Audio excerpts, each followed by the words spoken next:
Welcome to the Stygian Stilettos Gamer channel. This is Stygian Sis. Please like, share, and subscribe, and find me at twitter.com/StygianSis. Hey, Final Fantasy fam, this your girl Stygian Stilettos Gamer, aka Stygian Sis. I have Tifa the Monk with me again. How are you? Hello. It's been a long time since we've done one of these, so glad to be able to get back into these. Yep. Oh, we had to talk about this one. Oh, goodness. Yeah. You definitely got something to talk about with this one. Oh, amen. So, what we are going to do is get into, there's multiple parts of this interview, but we actually just want to jump right into the LTD, that is the love triangle debate portion of it. This is an interview that was done from Inverse, including Hamaguchi and Katase so far. So this is where it gets into the LTD stuff. Using Loveless lets Aerith have a headlining emotional moment, but its underlining themes set the stage for the tragic twist that's coming at the end of the game. That ending, of course, is widely talked about and debated. Oh my god, okay, I'm gonna cut that out. Using Loveless lets Aerith have a headlining emotional moment, but its underlining themes set the stage for the tragic twist that's coming at the end of the game. That ending is, of course, the most widely talked about and debated topic around Rebirth, just like it was in the original. But what's fascinating about Rebirth's ending isn't the actual event itself, but the context that's layered around it.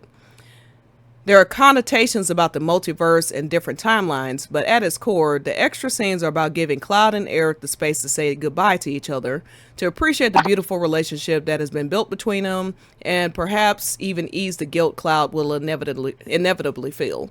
In particular, there's a sequence where Cloud goes on a date with Aerith in an alternate timeline, a sequence that brings a quiet break in between some of the most raucous events of the game. There can be many different interpretations of what this scene truly means for each player, but Aerith has always been this sort of sisterly character pulling Cloud along and encouraging him, Hamaguchi says. She is feeling what is to come and understanding her fate. She's still pushing Cloud along and leading him in this way, and it shows her pure heartedness and inner strength. Then in parentheses it says, I feel it deserves to be noted that directly after that answer, Katase followed up with a simple, Cloud's thought of deeply by two different women. What a lucky guy. Hamaguchi and Katase have as good of a dynamic as anyone you'd find in the game itself. So that is the meat of it and what everybody's talking about. I'll say I'll say this paragraph one more time. There could be many different interpretations of what this scene truly means for each player, but Aerith has always been this sort of sisterly character pulling Cloud along and encouraging him. Hamaguchi says, she is feeling what is to come and understanding her fate. She's still pushing Cloud along and leading him in this way, and it shows her pure heartedness and inner strength. All right, the paragraph heard around the world. Now, if I may, before we get into the whole sisterly topic, can we just address the elephant in the room here? So there's a portion of this fan base that seems so completely convinced that Aerith is somehow going to come back to life, or she's not really dead, or, oh, he saved her at the end of Rebirth. Listening to that statement just now, oh, her tragic fate. Oh, this gave Cloud and Aerith space to say goodbye. Mm-hmm. Yeah. At what point do the people of this fandom accept the reality of the situation, that this girlie is dead, and no, she's not coming back to life in the next installment? She said they gave this whole sequence here. They gave this big, long farewell because this is her farewell scene. They're not gonna make this big to-do about her leaving and her dying and all the tragedy of it if they're just gonna turn around and bring her back in the next game. That's not how this works. That's not how any of this works. She dead. I really don't like. What is not clear for the people who are still trying to argue about this? What's not clear about these interviews?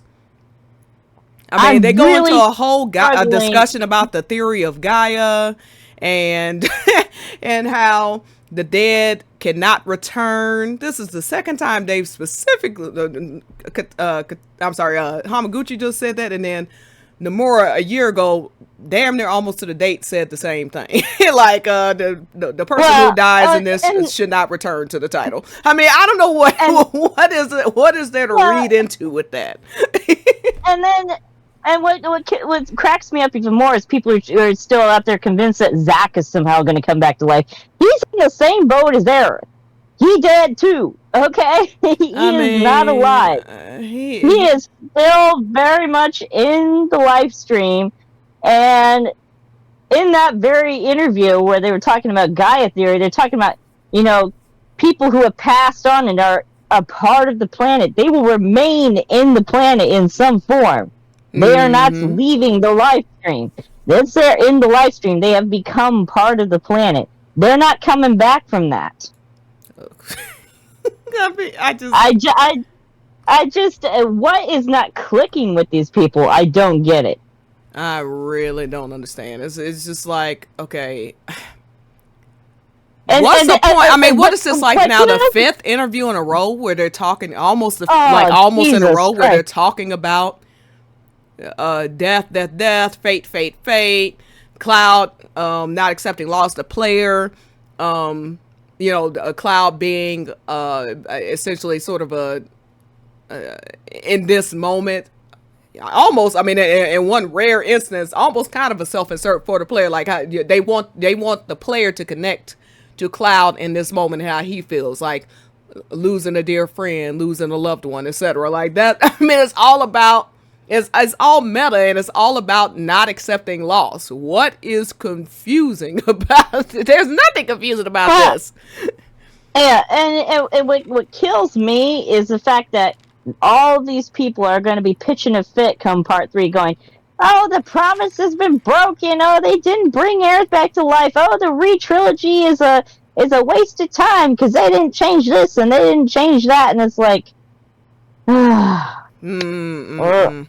you know, girl, I don't know what to tell these. I mean, you know, fool me once, shame on, you know, fool me once, shame on you. Fool me twice, shame on me. I'm sorry, but if you're really gonna sit around for 3 years, yeah, look, anything is possible.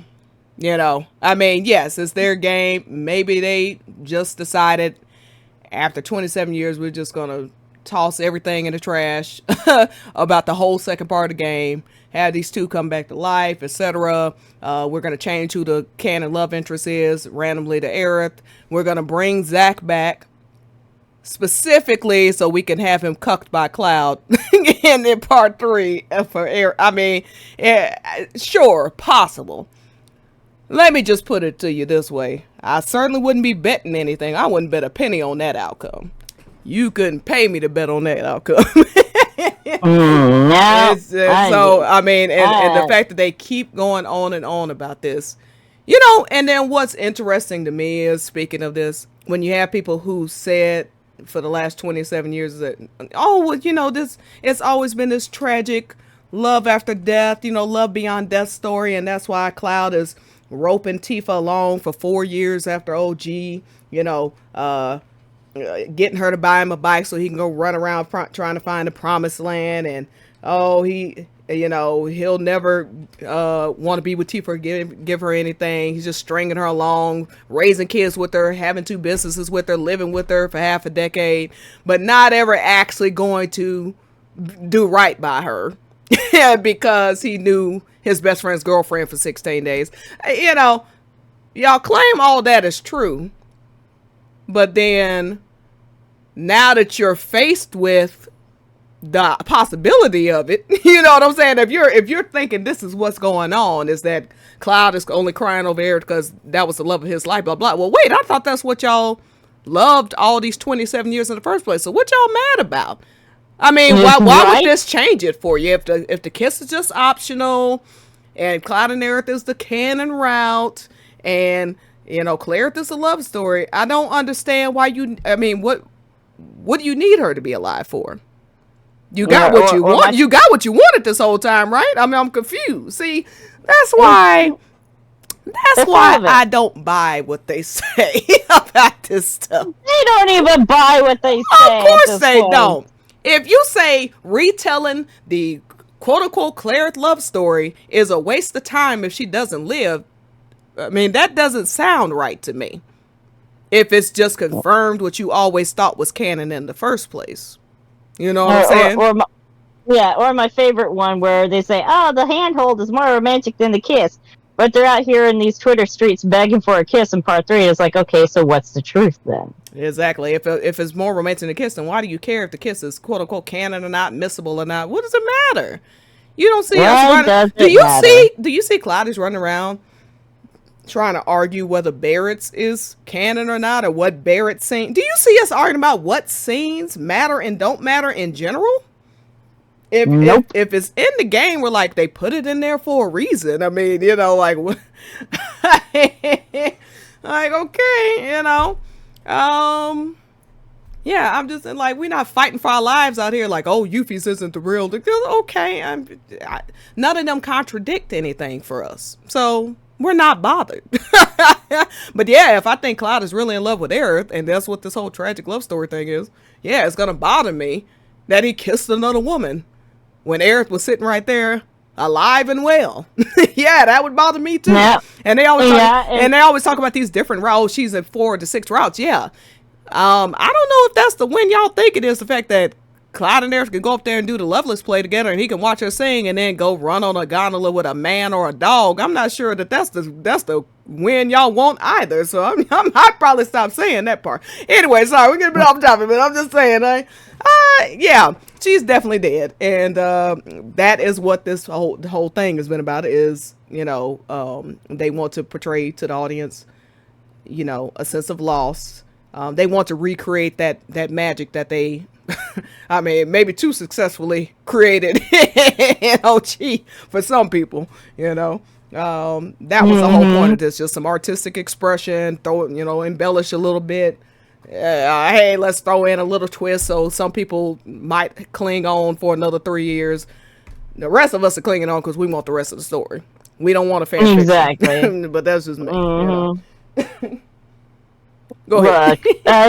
Look, maybe this whole death thing works on other people, but for me, Aerith's death was never the reason why I was a Final Fantasy VII fan. It was other stuff in the story. So for me, I'm bored to tears on the Aerith death conversation. Now I'm just ready to move on with the rest of the story. Yeah, and with all due respect. yeah. I mean, there's a whole other half of the story we haven't gotten to. We got plenty of story to get into without them dragging this, you know. We know she's dead. That's my. If I had one gripe, that's my gripe. It's like, and we're starting to see this. I love Hamaguchi. I love that he has brought up Gangagam a couple of times. Clan Team's relationship. He's talked about Zack, in these different, interviews and discussions they've had, because there's 13 other chapters. I don't know if you're aware of this, Mark, but there's 13 other chapters in the game. Mm-hmm. Don't mind talking about some of them. It doesn't have to be all, whether, Aerith's death, loss, Aerith dead. And frankly, having that be the only thing that people, and I want to say this, they can't, they control to some degree, like what interviews they do and stuff, but if the interviewers or whoever, is coming to them and asking them questions, if this is what they want to talk about, that's why that's part why they have to keep answering this same question. You know what I mean? Yeah. This fascination around it. Yeah. I'm sure they're getting sick to the back teeth of this discussion themselves at this point, because good grief, they've been talking about this shit for 2 years straight now. I mean, it was the entire year leading up to Rebirth was all Aerith's fate and Zack's fate, Aerith's fate, Zack's fate. Mm-hmm. Then Rebirth happened, and then the whole year after Rebirth, let's talk about Aerith's fate some more. And it's like, okay, is there literally anything else we can talk about now? Mm-hmm. And when I look at some of their more popular At least from what I've seen, interviews recently, yeah. The Kiss one went everywhere. The one about Gongaga, people were really excited about that and started talking more about. I've seen a lot more discussion about Gongaga and what it means to the overall plot and stuff like that. What it might mean for part 3, like stuff that's actually foreshadowing not things related to come. Even some questions that have been brought up about Zach. You know, he said he'll play a key part in part 3. I saw people excited about that, and Aerith will as well. It doesn't all have to be about her death. So if I had one request from Essie and and perhaps people who will have the privilege of interviewing them, I would love to see a variety of topics come up. I don't even care. I don't care that Aerith is coming up, but it doesn't have to all be about her fate and death. Like, we get it. She's exactly. dead. There's only so many ways they can say it without saying it. She is gone. We got it. Exactly. I mean, not to be foul with puns here, but I think you've beaten that dead horse enough.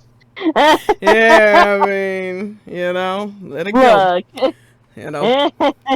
But yeah, so that this is the reason we want to touch on that a bit, is because this is yet another interview clearly pointing to that that outcome. And then what people have really been discussing, obviously, is saying that Aerith has always been a sort of sisterly character.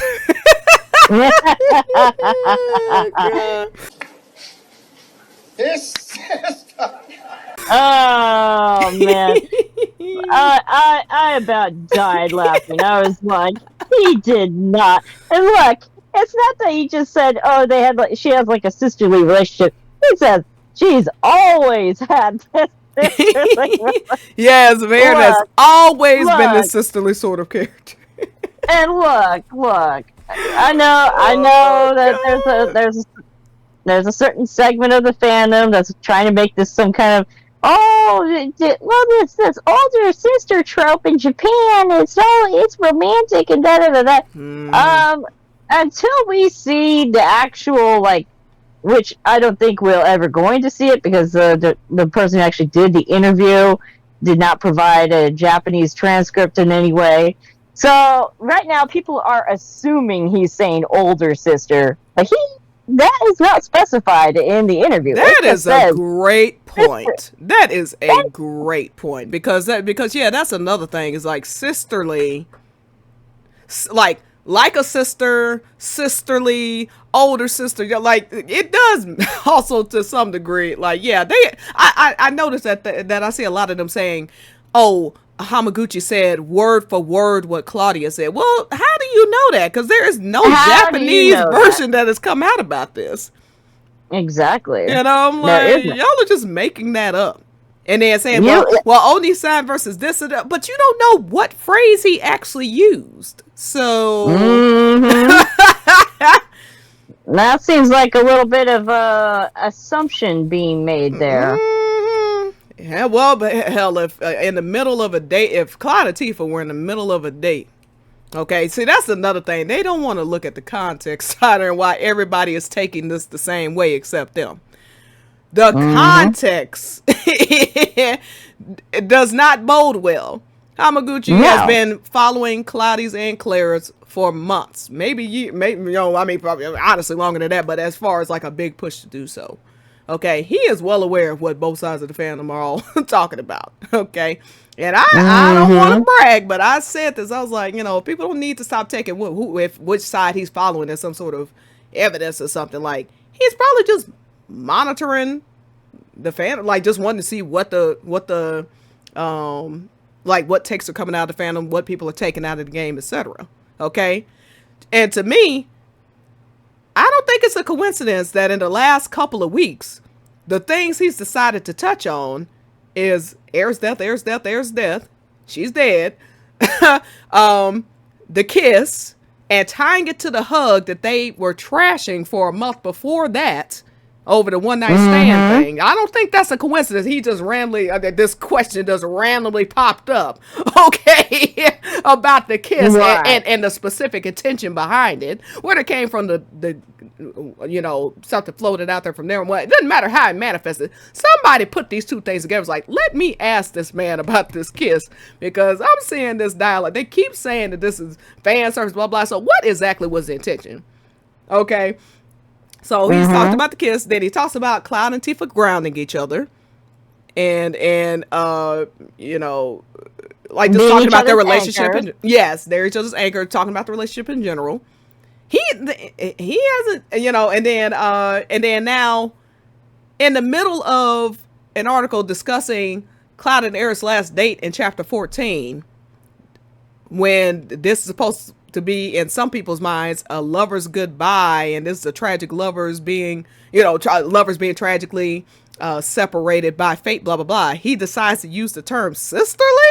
I like, he knows what he's doing. I'm sorry. Okay. Exactly. Why do you think Katase, and frankly, just my speculation, that might be why Katase jumped in and was like, oh, well, Cloud's thought of deeply by two different women. That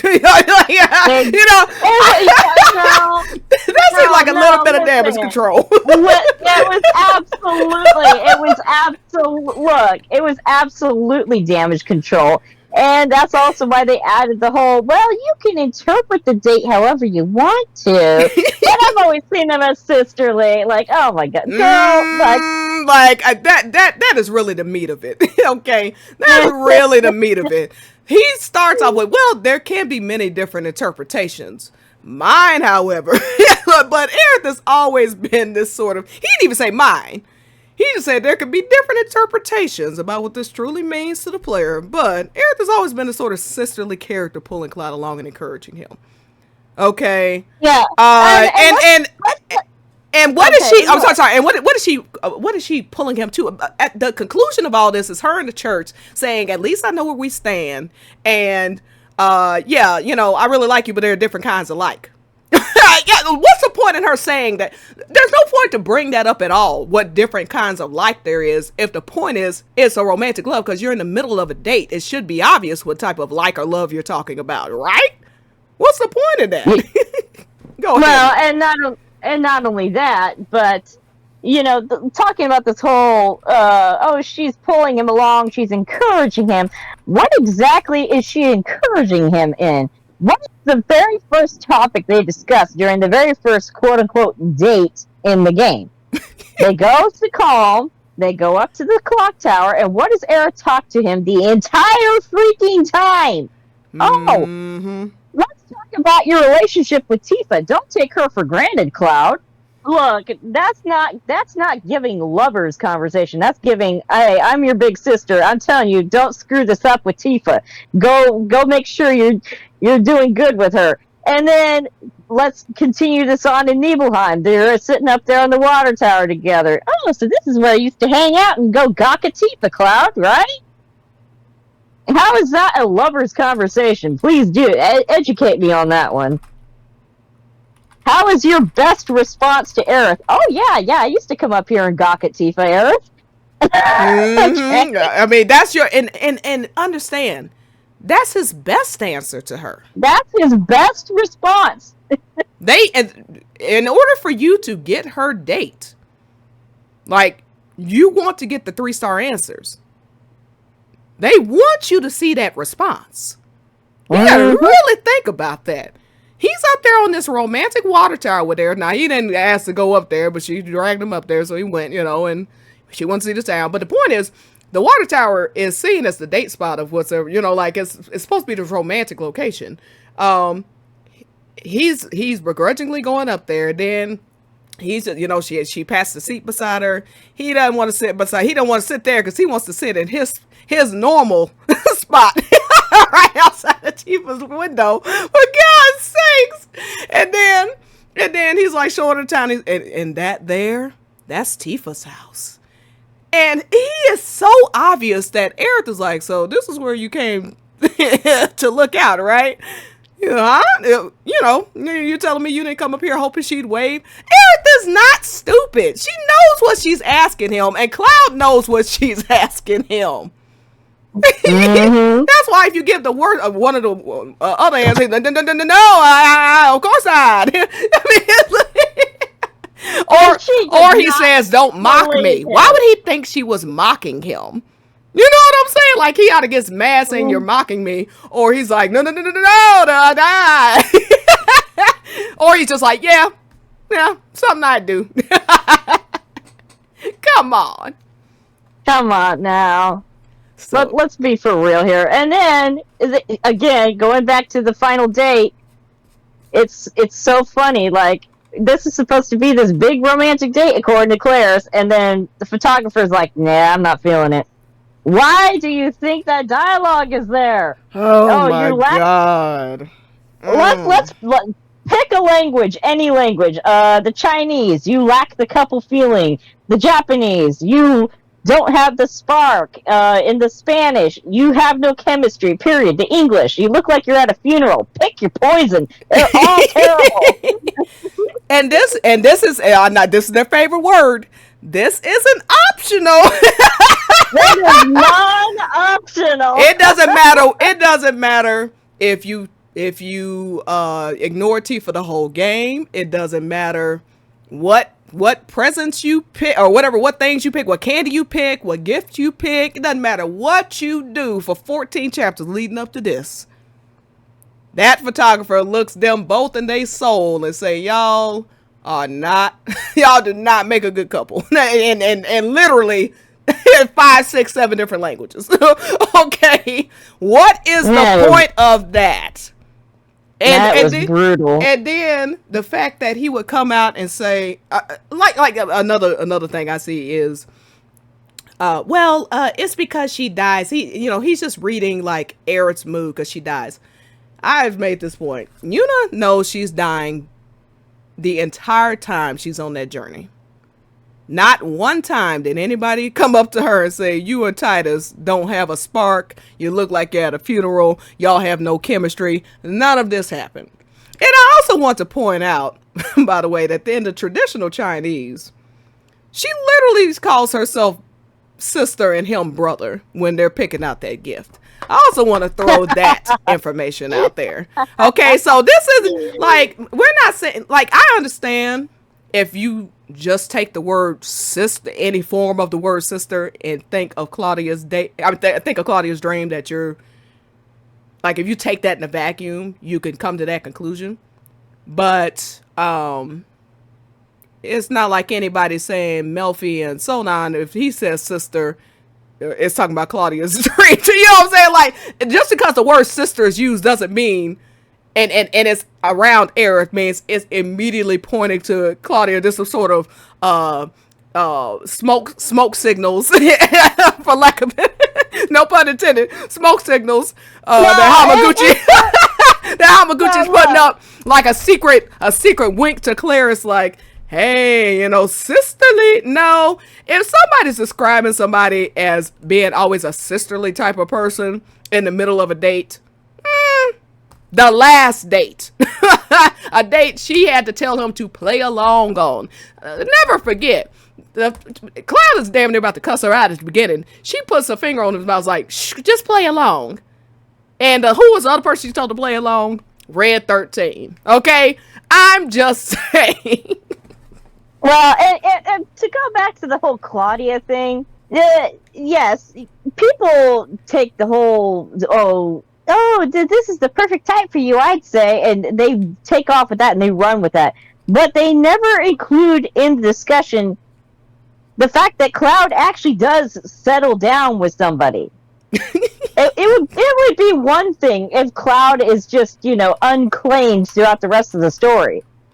But Claudia's ultimate goal is that Cloud settles down with somebody. It would be nice if you could settle down with a nice girl, she says.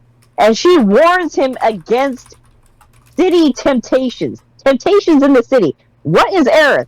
She's a city girl, okay? That she automatically does not fit Claudia's description right off the bat. And then secondly, Cloud actually does settle down with somebody, and that somebody was Tifa. He settles down with her. She keeps him on the straight and narrow. Okay? I mean, Sid's very description of her is Tifa wears the pants. Oh, Cloud's got a job? It must be Tifa's doing. Tifa is the one who ultimately is the girl that Cloud ends up with. So I don't even know why this whole conversation with Claudia is even used. It's not as though we don't have an example of Cloud actually settling down with somebody. He does. And then when you make point, and by the way, excellent freaking point. Excellent point. And then it always comes back to, and this is why I went on a bit of tangent with the whole tragic love, blah, blah, blah, this and that. Because just depending on what what the debate is, or what even the sentence of the debate is, they swap back and forth. I guarantee the first thing they would say if they were talking to you right now is, well, that's only because Aerith dies. Now, wait a second, though. Hold on. Aerith is acting this way because she knows she dies, but if she's just going to pop up and be alive a couple minutes later, or she didn't die at all, like, wouldn't she know that wasn't the whole point, that she knew what the future holds? So why is she acting like someone who isn't coming back? Why is she saying sayonara to Cloud? Why is she saying don't blame yourself to Cloud if he actually saved her? Why at the end of the game do they not say, hey, she doesn't say, hey Cloud, come back for me, hey Cloud, I'll be waiting here for you, we'll like that's why they need No Promises to Keep to be just about Cloud and Aerith, because they need that to be the foreshadowing of their lovers reunions supposedly. But when you look at the last scene of the game, these are not two people that are acting like lovers parting. They like to compare it to Loveless, but if you look at the last part of the Loveless play, he's literally saying, stuff like, yes, I shall return, I promise, blah blah. They give this hug before they part.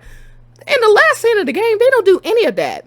She makes a little joke about, I'll get back safe. What if I say I won't? Oh, I'll set up smoke signals. And then she just starts walking off, and Cloud only stops her not to say, I'll be back for you, my love, not to give her a hug, kiss, hold hands, interlock fingers. He just says, hey, by the way, I'll defeat Sephiroth. Oh no, she says, I'll defeat Meteor. I'll stop Meteor. And then he only stops her to say, I'll defeat Sephiroth, which is not foreshadowing anything between them, not any promise about them or between them, like it was with Tifa, where he was specifically promising to be her hero should she need him, not the world needs him. Okay. So it doesn't make any sense. It drives me crazy. And again, because they want to ignore the Zack aspect to all of this. Yes. Because they forget that Loveless includes, yes, there may be some aspects that pertain to Cloud, but it's largely a story about Zack and Aerith. Zack was the one who was separated from Aerith. Mm-hmm. If you look at the story of Loveless, she gets separated from her love. And who is it that she gets separated from for 5 long years? It's Zack. Mm-hmm.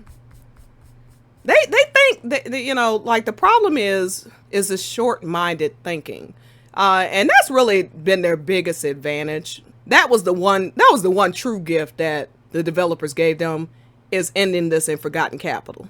Because if this game ended in Northern Crater, this would be a whole other discussion going on. But because of the fact that Aerith's big shining moment, ironically her death, happens immediately after the Gold Saucer dates, they say, well, this is the only, the whole thing makes perfect sense if you take the Aerith route, because all of this points to Aerith. It only points to Aerith if you pretend that there's only half of, well, not even half of a story. I mean, 7 days, really. I mean, and you ignore all of the other bonds and all of the other moments between Cloud and all of the other characters. Yeah, if you take just these 7 days in a vacuum, it make perfect sense to you. And you only pay attention to Aerith's scenes, then obviously all roads point to Aerith if that's your mindset. But there are 7 other main characters plus Zack that Cloud has relationships with throughout this game as well. Mm-hmm. Yeah, and Aerith has relationships with other people besides just Cloud too. Exactly. Like, then why? That's the reason why they brought Zach into the story at this juncture, and they made him a part of the plot. He's not just some throwaway scene. He's got an active role he's playing in the background of this. You, the player, are constantly being reminded of Zach, including during this final date with Cloud and Aerith. It keeps cutting away from them and showing what's going on with Zach. Why do you think that is? Mm-hmm. Back constantly to Zach. It keeps cutting him, and it's in his portion of the game. For those who don't know, exactly. In the summary of the games, when this scene is mentioned, it is under Zach's story.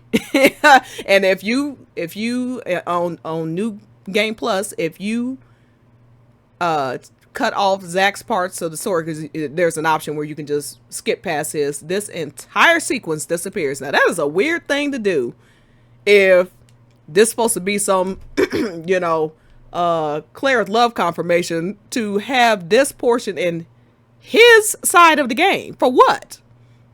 What they're not understanding is Aerith in this moment is like what she says in the church. And that's why this is sisterly, because what is she guiding him to at the end of it is, there are different types of like.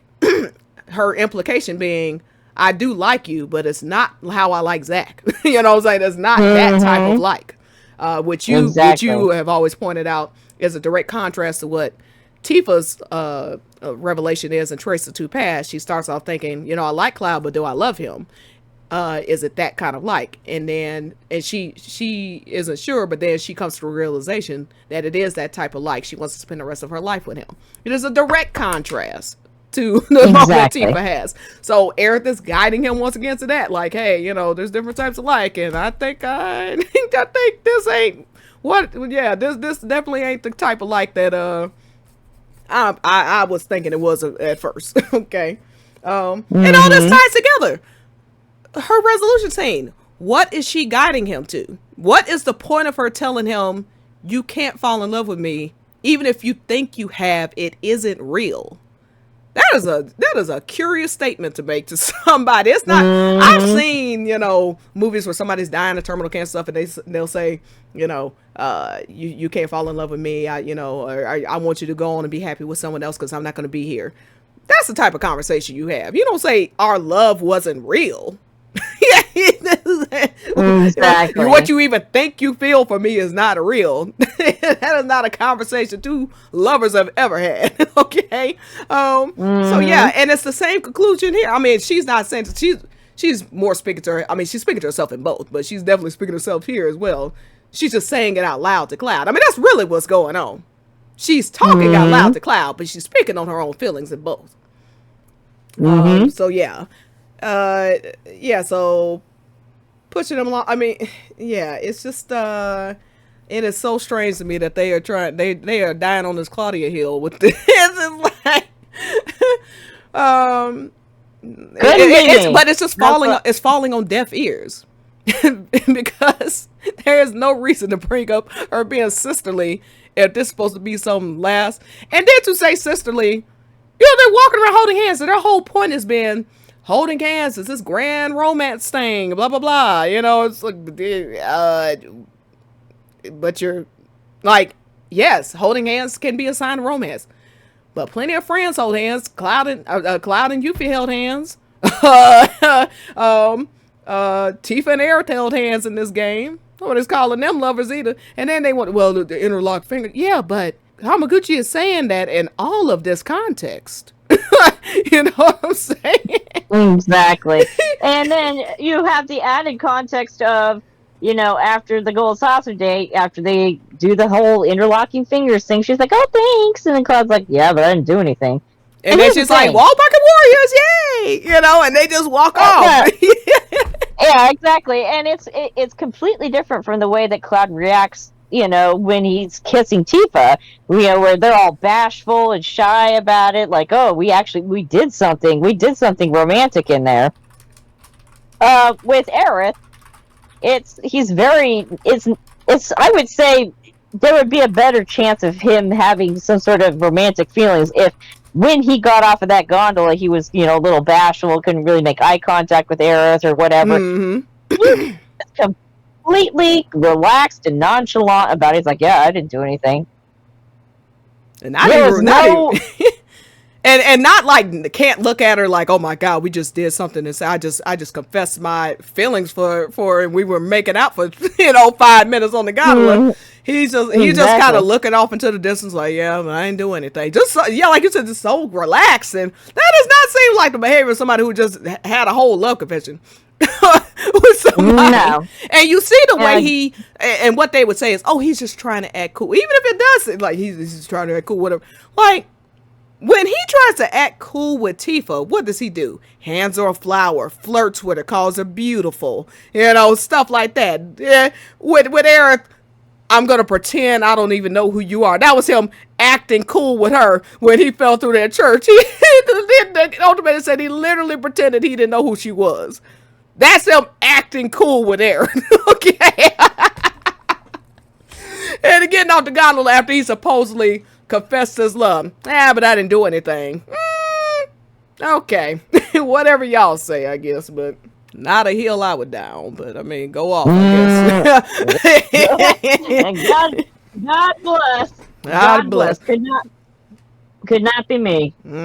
But that is why this is falling on deaf ears. Because of the context. Context is key. It's not just the context, it's the contrast as well. I've always said the contrast is really what kills Clara. Because when you see the difference in the way that Cloud treats Tifa versus Aerith, Clara dies every time. Okay? I'm sorry, but just in any of these scenes where you can compare the two together, you can compare the two Gold Saucer dates, you can compare the Costa del Sol dates, I'm treating this as a date. I wish you wouldn't. And then meanwhile, Whitney's with Tifa. Oh, I wonder what little Tifa would say. Oh, you don't like crab, Tifa? Me neither. Fuck crab. And, crab, what is that? Ugh, yeah. Or let's go get on the gondola together and we'll hold hands and walk down there. Or I'm gonna have my arm yanked out of its socket and I'll be dragged there and I'll be scowling the whole time. Okay. I mean, if you even just take the whole beachwear thing versus Chief asking what would like what she should wear, what would suit her. Yeah, Steve asked directly. She asked a little more directly, but why didn't he give some answer like, well, in order to fight and blah blah blah, you'll kind of want to wear something like this. You never know what we're gonna find, and blah. He's like, oh yeah, exotic, mature, okay. But Aerith, like she said, what kind of beachwear do you like? Why does it not even occur to him to maybe she's asking what she'd like what I like to see her wear. He was like, well, I like this for utility and da-da-da and this and that. She doesn't even cross his mind. Like her in a bathing suit doesn't even cross his mind. As they're on a beach in bathing suits. Okay. Anytime you can contrast. I mean, this is as close to just flat out saying Aerith is not the love interest as I mean, that is why they are freaking out. I mean, I'd be freaking out too. Yeah, so since we're talking about this, let's briefly discuss the whole, because they think their gotcha is Tifa is described as maternal in relation to Cloud in a few passages. So therefore, either he thinks of both of them strictly as mother and sister, or he must still see both of them or just Aerith as the romance option, or they still are. That's the kind of gotcha they're coming up with. First off, here's the problem with that. One thing is he kissed Tifa. I don't care if it was in an optional scene. You ain't gonna see Cloud kiss Barrett in no damn optional scene. You're not gonna see him kiss Yuffie. You're not gonna see Cloud kiss anybody in an optional scene for fan service. Okay? Because Cloud still has to be in character no matter what scene it is. This is not a true dating sim. If it was, Aerith would have had a kiss. Barrett would have had a kiss. Okay? If it was Baldur's Gate, he would have been able to kiss everybody.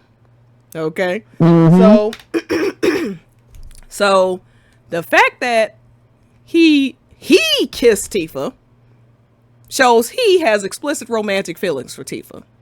Okay?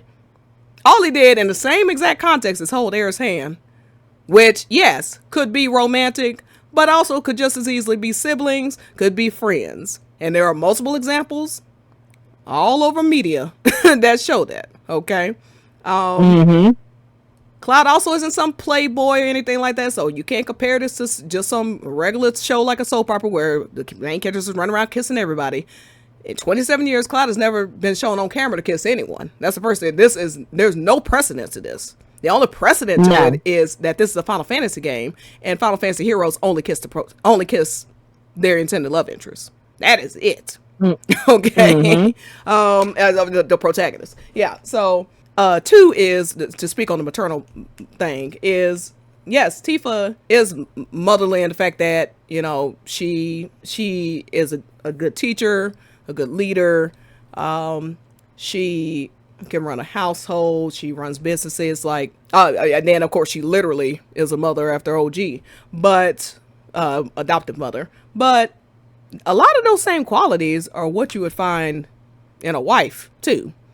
And bringing me to my third point is that is a pretty common trope of, like, women in relationships, whether, just a boyfriend or a husband, saying, oh, he's like my third kid, or, he's like a big kid, blah, blah, blah. Right. She nor the developers nor Cloud are thinking, are saying that in the middle of a date, Tifa is like a mother to Cloud.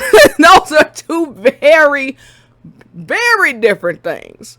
Because, yes, he says Aerith has always been a sort of sisterly character, but he's talking about it in the context of this date. So that is not a got you. If anything, you're just proving more that Tifa is wifey, because she has all of the wifey qualities. What are your thoughts on that, Monk? I don't know if you have any more to add on that, but I'm just curious what you think. No, I think you pretty much nailed it. Again, context is key. In what context are these quotes being used? And the simple fact of the matter is, yes, Tifa does have motherly qualities, but she is also specifically called the mother of the family that they've built together in Edge. So she is placed in the position of wife and mother. And if you look at what I think it was Nomura's description of Tifa, she's like a sweetheart, she's like a comrade, she's like a mother. He gives all these different descriptors of Tifa.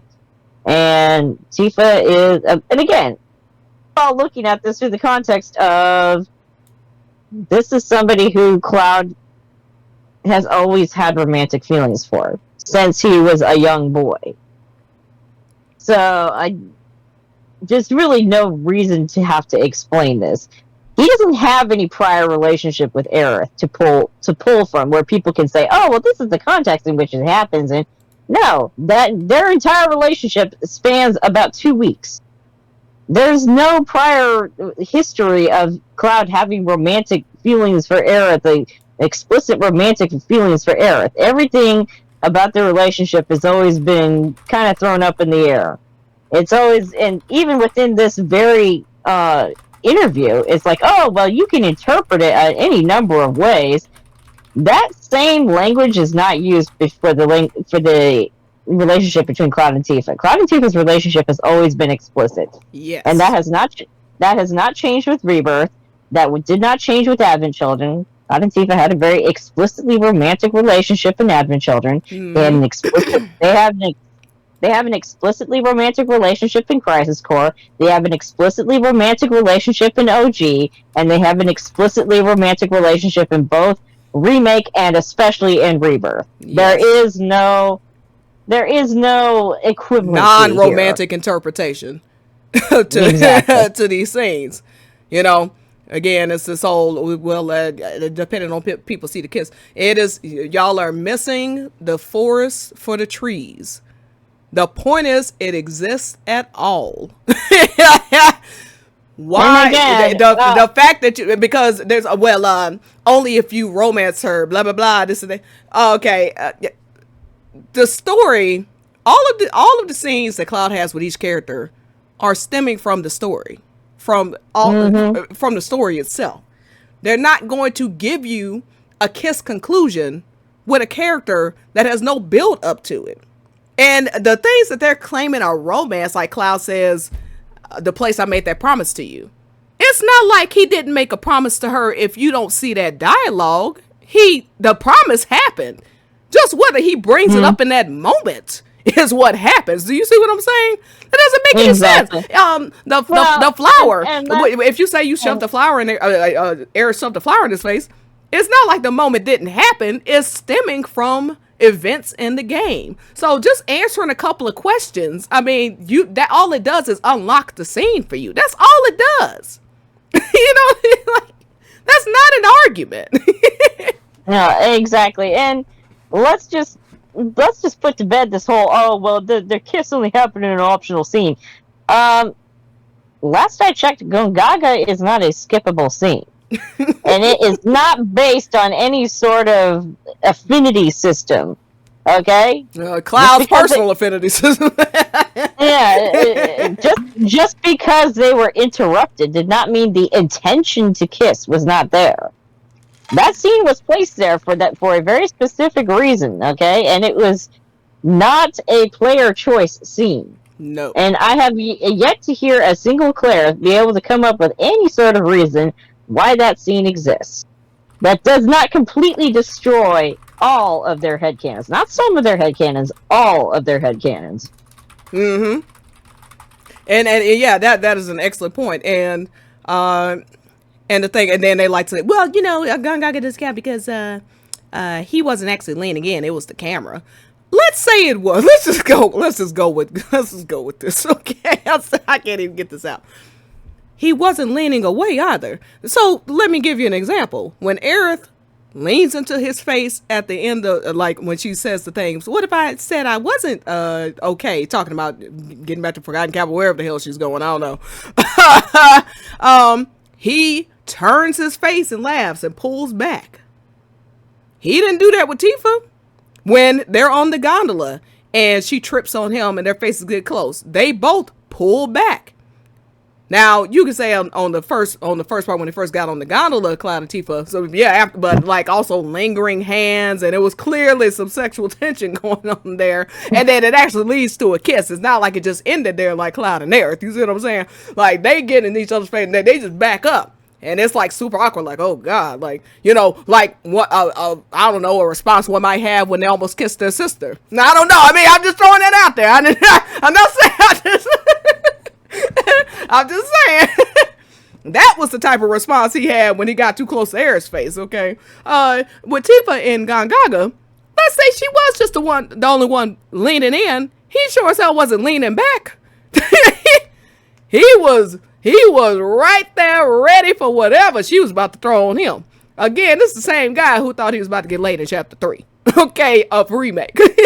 He most certainly had no problem with Tifa planting a kiss on him. And when Yuffie and them were chanting kiss out the door and the door flew open, did he say, we weren't about to kiss or anything? He didn't have no horrified look on his face like when Aerith said they were on a date in front of Tifa? No reaction. Okay, so... Well, and the thing is like, people are acting as though we don't have...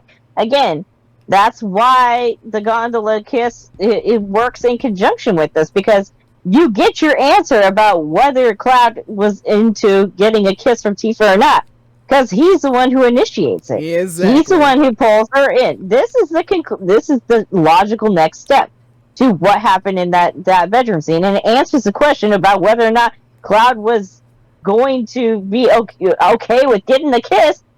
Well, obviously he was. And yes. So you got your answer. So what's the holdup here? And when they talk about getting caught up in the moment, with Tifa saying, was she getting ahead of herself? Now that could mean Because that is a speculation among the fandom exactly what she means. Well, let's say it means Gongaga. Maybe she thought she was reading more into the moment than it was. Cloud gives her a definitive answer. Not one bit. Holds his hand out first, says not one bit. Okay, pulls her in for a hug and then kisses her.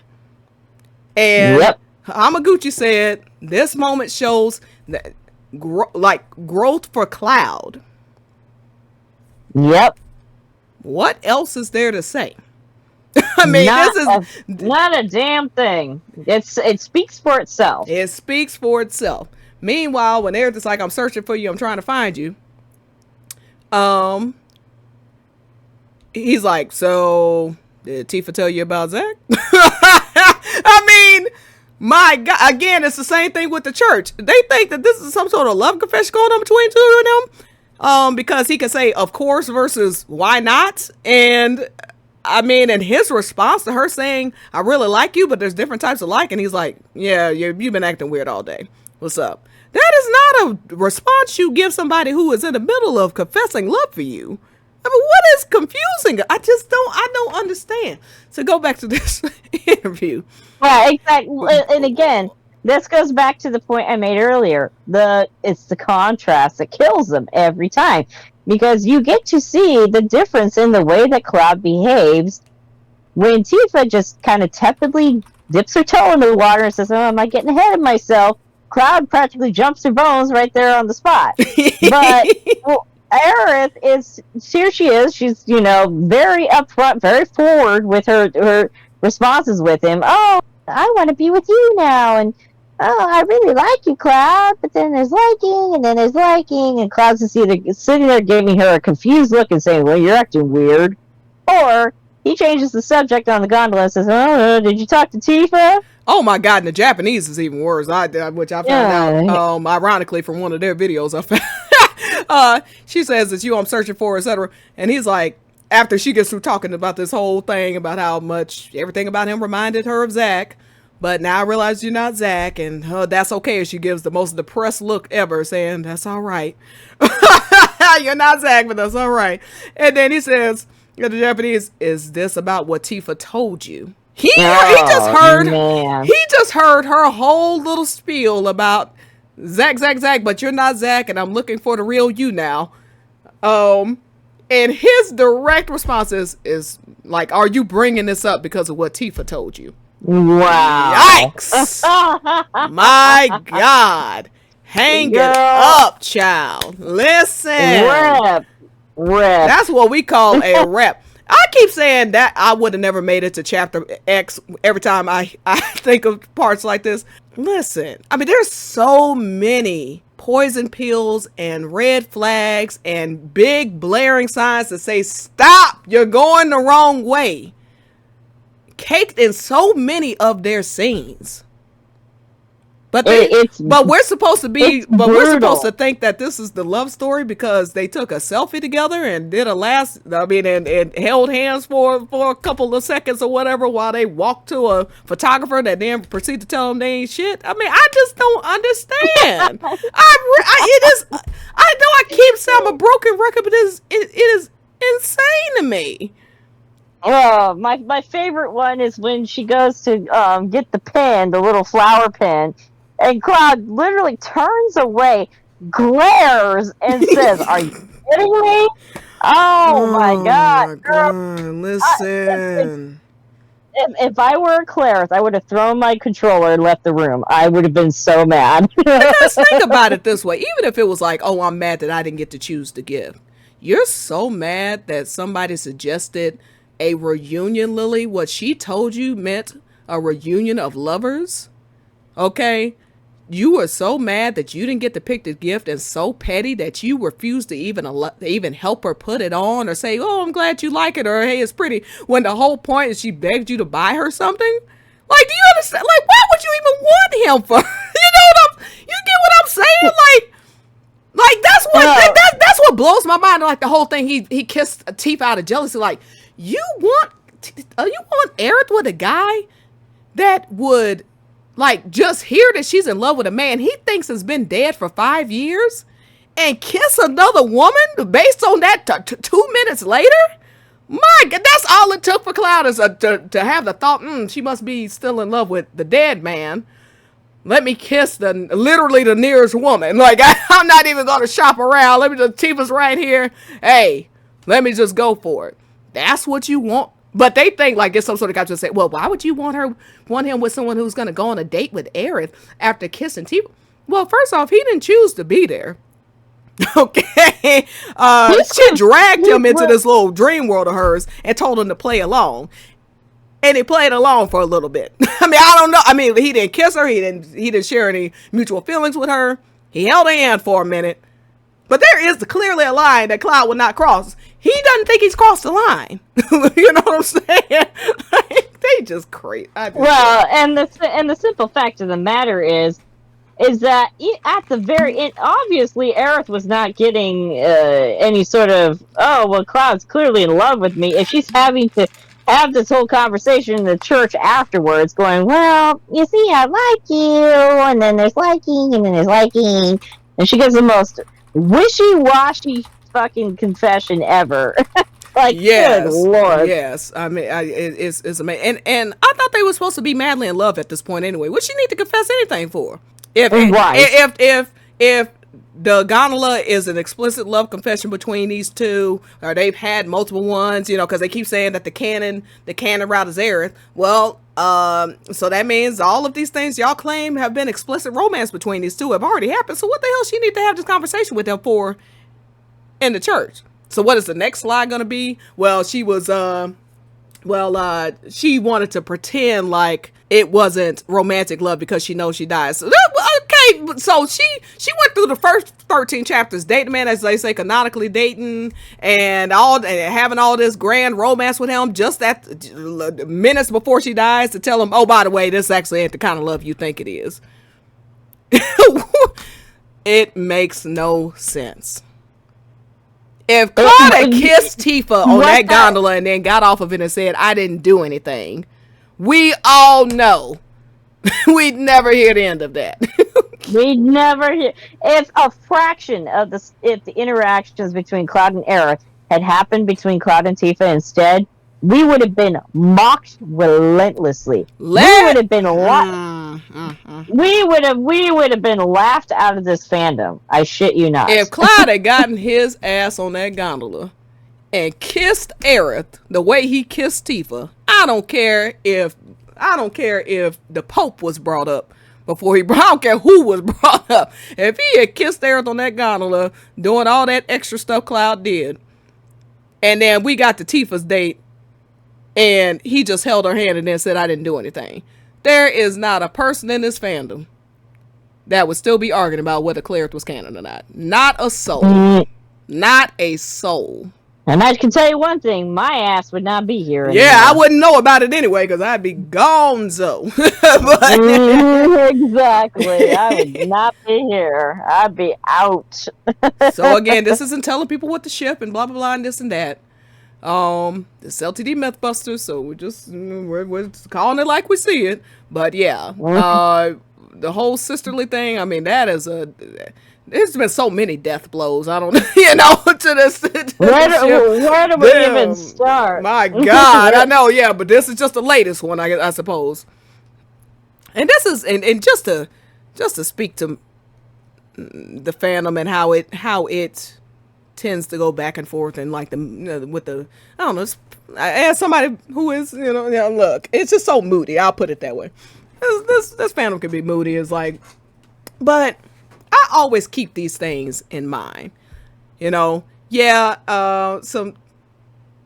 like we have our complaints as Cloudy, you know what I'm saying? Like, we'd like to see a little bit better marketing when it comes to Tifa, particularly in part 3.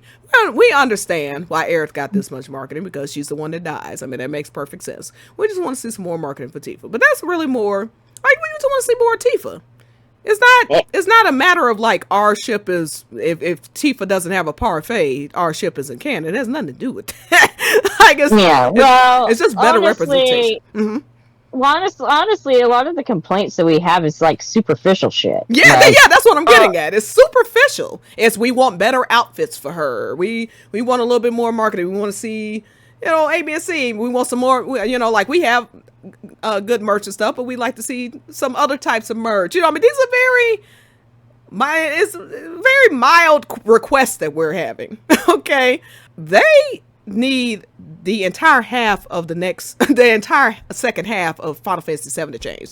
Like, we are not the same. Okay. Not even remotely the same. Not remotely the same. So that's what I was trying to, you know, and it's not a lot of people, but the mood, especially after Rebirth, has, whoo, my God. I mean, I won't say night and day, but man, a lot of people are like, this shit is over. This LTD nonsense is over. Okay. So the mood has just shifted. The only reason this is still even a discussion, because there's a loud, very, very loud minority, but it is a minority that wants to keep this going. Okay. Anybody who knows Final Fantasy games, anybody who knows Cloud Strife, really, you know, like that, like really paying, like they're not gonna have Cloud making out with multiple women. If he was going to get with Aerith, this would have been the game to solidify that. Not hint at it, not, oh, let's wink and call her sisterly in one interview because we're secretly trying to tell Claire that it's all going for them in part 3. They wouldn't be doing no shit like that. They would have put a kiss in there. If they were willing to put a kiss with Tifa, there is no reason they shouldn't have been able to give Claris the same thing. Calling it fan service does not help you. The fact that y'all are fans too, I thought. So why didn't they think y'all deserve the same fan service? Like, if that's what it is, they know that don't make any damn sense. Okay? Cloud didn't kiss Aerith because he didn't want to kiss Aerith. Period. Period. This is Stygian Stilettos Gamer, and I am hashtag out of here, honey.